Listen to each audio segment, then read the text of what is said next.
Berbagai kalangan menyambut baik pembukaan pariwisata internasional 14 Oktober 2021 ini, termasuk Bendesa Adat Munggu, Kecamatan Mengui, Badung. Desa Munggu merupakan salah satu desa wisata di Kabupaten Badung yang tentu siap menerima kunjungan wisatawan.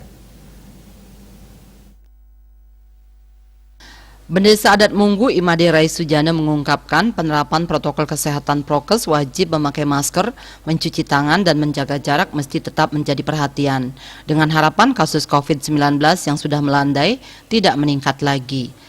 Munggu salah satu desa wisata di Kabupaten Badung memiliki pantai yang indah. Pihaknya sangat senang pariwisata kembali dibuka setelah hampir 2 tahun ditutup karena pandemi. Pembukaan pariwisata ini merupakan angin segar, namun pengunjung atau pelancong yang berkunjung ke pantai mesti disiplin menerapkan prokes agar tidak menimbulkan klaster baru penyebaran COVID-19. Sementara itu, penerapan prokes dalam kegiatan adat dan agama di Desa Adat Munggu menjadi prioritas. Dalam kegiatan adat dan agama, kerama desa tetap menerapkan prokes 3M, memakai masker, mencuci tangan, dan menjaga jarak. Dikatakan Desa Adat Munggu memiliki tradisi unik yakni mekotek. Tradisi ini dilaksanakan setiap hari raya Kuningan. Tradisi mekotek juga sebagai ritual penolak bala yang diyakini akan memberikan keselamatan dan kemakmuran masyarakat.